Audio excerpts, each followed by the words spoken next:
Bismillahirrahmanirrahim. Assalamualaikum warahmatullahi wabarakatuh. Hari ini kita akan masuk kepada tajuk terakhir untuk tajuk persempelan pada semester ini, iaitu taburan persempelan bagi perkadaran sampel menggunakan kenormalan anggaran penghampiran bagi perkadaran sampel untuk saiz sampel yang cukup besar. Okey, kat sini awak boleh baca lah dalam awak punya modul Okey, dalam ni yang awak paling penting kena tahu ialah benda-benda ni, iaitu teorem Ahad Memusat untuk perkadaran sampel menyatakan jika saiz sampel cukup besar, N lagi besar atau sama dengan 30, diambil daripada populasi dengan perkadaran ciri yang dikehendaki, iaitu P, maka taburan persempelan bagi perkadaran sampel P, ni kita panggil P topi, dapat dibuat penghampiran kepada taburan normal dengan, yang pertama, nilai P ni adalah sama dengan min. Ni awak kena tahu. Kena ingat selalu. Lepas tu untuk variance pula, ni simbol dia, simbol variance tapi tambah P ada topi kat kecil kat bawah ni. Dia punya cara nak kira adalah P darab dengan Q bahagikan dengan N. Mana dapat P, dia bagi, iaitu sama dengan nilai min. Mana dapat Q, nilai Q ialah 1 tolak P. So awak akan dapat nilai Q. N ni pun nanti dia akan bagi berdasarkan soalan. Lepas tu, nak dapatkan ralat piawai bagi perkadaran sampel, awak cuma punca kuasakan nilai variance yang awak dapat tadi. Lepas tu, awak kena ingat juga, taburan perkadaran sampel dalam bentuk P, ada topi menuju kepada N, di mana P ni adalah nilai min awak, dia bagi, dan nilai ni adalah nilai awak punya ralat piawai. Silap, ini adalah nilai variance awak. Okey. Kita tengok pada contoh soalan. Okey, kalau awak tengok pada contoh 20 ni, dia kata situ, dianggarkan bahawa 64% warga emas mengidap osteoporosis. Jika satu sampel 125 warga emas dipilih secara rawak, tentukan variance. Seterusnya, tentukan taburan bagi perkadaran sampel. Kat sini dia nak dua benda. Yang pertama ialah variance dan juga taburan. Ni kalau awak tengok pada nota yang sebelum ni, untuk variance, iaitu ni dia punya formula, P darab Q sama dengan A bahagi N, dan taburan perkadaran sampel ialah nilai ni. Senang saja. Macam mana nak buat? Okey. First step tadi, kita dah baca soalan. Dia bagi sini 64%. 64% ni ialah nilai P. Tapi kita tak nak dalam peratus. Kita kena tukar dalam bentuk point ataupun perpuluhan. Macam mana nak ubah? Ambil 64% bahagikan dengan 100, awak akan dapat 0.64. Bila awak dah ada P, nak cari Q, 1 tolak P. So 1 tolak 0.64, awak akan dapat 0.32. So, awak tulislah nilai Q awak sama dengan 0.36. Maafkan saya. Lepas tu nilai N dia bagi tadi 125. So 125. Nak cari variance, gunakan formula P darab Q. So, P darab Q awak. Q awak tadi 0.36. Tapi kat sini dia tolak kan. Lepas tu bahagikan dengan 125. So, awak dapat nilai variance dia macam ni. So, settle untuk variance. Dia kata sini, tentukan taburan. Tentukan taburan. Bila taburan, kena buat dalam bentuk ni. Dalam bentuk ni, min awak dah ada tadi. Min awak nilai P awak. So, P awak 0.64. Lepas tu ni adalah nilai variance pun awak dah cari. So, letakkan saja. So, settle. Kita akan sambung balik. Okay, tadi kita dah settle contoh 20. Kita akan teruskan kepada seterusnya, iaitu apabila menggunakan taburan normal bagi membuat penghampiran terhadap taburan diskrit, maka pembetulan keselenjaran perlu dilakukan. So, kita kena tukarkan daripada diskrit kepada selenjar. Macam mana nak nampak? Ni awak kena rujuk balik nota yang saya bagi hari tu dalam grup. Nanti saya akan naikkan balik benda tu dalam grup dan awak tengok kat sana Okey, kita tengok pada contoh soalan. Okey, contoh soalan kat sini dia kata, contoh 21, dia kata situ, 2% pokok tomato di sebuah kebun diketahui berpenyakit. Apakah kebaran kalian bahawa dalam satu sampel terdiri daripada 400 pokok? A kurang daripada 1%, B lebih daripada 4% berpenyakit. Okey. Dekat sini, apa yang boleh dapati ialah dia bagi 2% dan juga 400. 2% tu adalah nilai apa? Nilai P. Tapi P kita nak dalam bentuk perpuluhan. So, perpuluhan. Yes, betul. Perpuluhan. Bukannya dalam bentuk peratus. So, kita kena tukar 2 bahagikan dengan 100 dapat 0.02. Lepas tu, nilai 400 ni adalah nilai N awak. So, tulis N.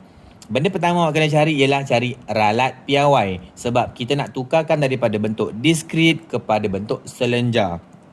Okey. Dah dapat kira nanti, awak dah kira dia punya ralat piawai, awak akan dapat 0.07. Lepas tu, bila kita tengok sini, kita nak P topi kurang daripada 0.01. Kita kena tukarkan dia dalam bentuk selenjar. Bila nilai ni adalah kurang daripada, tak ada sama dengan kurang daripada je, kita akan tolakkan dengan 1/2N. So, bila awak dah tukar ni, dia akan jadi nilai ni. Tapi, nilai ni belum boleh kira. Kita kena tukar juga dalam bentuk Z. Sebab kita hanya boleh kira menggunakan bentuk Z. Yang boleh kita tekan dalam kalkulator. So, sama juga ni awak bayangkan nilai P awak, tolakkan dengan min awak, lepas tu bahagikan dengan ralat piawai awak. So, awak akan dapat nilai Z kurang daripada negatif 1.067. Macam mana nak tekan dalam kalkulator? Ambil kalkulator, tekan shift, tekan 3, awak ada PQR. Bila simbol awak ke sebelah kiri, awak gunakan P. So, bila awak tekan P, awak akan dapat nilai 0.0540.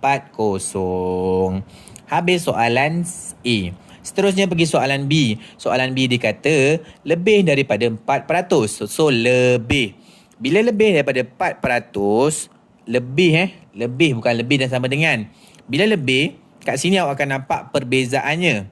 Tadi bila kurang awak tolak 1/2N. Bila lebih awak akan tambah 1/2N. So awak akan dapat nilai ni. Nilai ni tak habis juga sebab awak tak boleh kira nilai P. Awak kena guna nilai Z. So awak kena tukarkan daripada P kepada Z. So, nilai ni adalah nilai P tolak dengan min bahagi dengan ralat piawai. So, awak akan dapat 3.036. Bila dah dapat nilai ni, tekan kalkulator. Awak nampak kat sini nilai ni lebih besar ke sebelah kanan. So, awak guna P ke Q ke R? Guna R sebab R sebelah kanan. Bila awak tekan, awak akan dapat 0.0012. Guys, contoh 22. Kat sini dia kata pengeluar CCTV mendakwa bahawa perkadaran keluarga yang memasang CCTV bagi tujuan keselamatan di sebuah bandar adalah 0.15. Satu sampel rawak 250 keluarga diambil daripada bandar itu. Dengan menganggap dakwaan pengeluar itu benar, A. Tentukan taburan bagi perkadaran sampel. B. Hitungkan kebarangkalian bahawa kurang-kurangnya 25 keluarga memasang CCTV. Okey, dekat sini awak boleh nampak 0.15 ni adalah nilai P awak. Lepas tu 250 ni adalah nilai N awak. N kecil. Macam mana nak buat taburan perkadaran? Iaitu taburan bagi perkadaran sampel. Benda pertama, min tadi 0.15. Lepas tu awak punya N 250. Untuk perkadaran sampel kena dalam bentuk ni P topi menuju kepada N. Ni adalah nilai min, ni adalah nilai variance awak. So, P awak dah ada. So, 0.15. Variance awak. Ni, nak cari nilai Q. So, 1 tolak dengan 0.15. Awak akan dapat 0.85. So, 0.15 darab dengan 0.85 bahagikan dengan nilai N awak. So, awak akan dapat 0.00051. Ni sahaja jawapan untuk A. Seterusnya, pergi kepada soalan B. Dia kata sini, hitungkan kebarangkalian bahawa kurang-kurang 25. So, sekurang-kurang. Bila sekurang-kurangnya, awak akan ada sama dengan ralat piawai dah dapat tadi. Oh tak, ni variance awak. Nak dapatkan ralat piawai, awak kena punca kuasakan awak punya variance. So, awak akan dapat 0.00051 dipunca kuasakan. So, dapatlah nanti awak kena kira sendiri. Okey, dia kata sini nak kurang daripada 25. 25 awak kena bahagikan dengan 250. Sebab awak nak dapatkan nilai dia punya X tu. Okey. Yang ni awak kena tukarkan pada selenjar. Bila lebih besar kat sini ataupun ada sama dengan, awak akan tolak pula. Tadi untuk soalan tadi, besar sahaja tau. Bila besar sahaja, awak kena tambah 1/2N. Tapi kat sini ada sama dengan. So awak kena tolakkan dengan 1 bahagi 2N. Ni awak kira-kira nanti awak akan dapat nilai ni. Nilai ni tak habis lagi. Kena tukarkan daripada P kepada Z. Bila nak tukar, ambil nilai ni, tolak dengan nilai min awak, lepas tu bahagikan dengan ralat piawai awak. Lepas tu awak dapat nilai 2.303. Sama juga tekan kalkulator, guna P ke Q ke R, guna R sebab dia ke sebelah kanan. So bila dah dapat nanti awak akan dapat nilai dia 0.9894.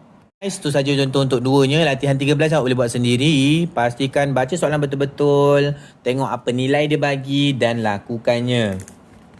Yang ni rumusan untuk tajuk ni, dan itu sahaja untuk pada tajuk ni. So, korang boleh try korang punya soalan dan juga tengok balik contoh-contoh saya bagi tadi dan cuba buat dan settlekan korang punya ujian. Itu sahaja. Bye-bye guys.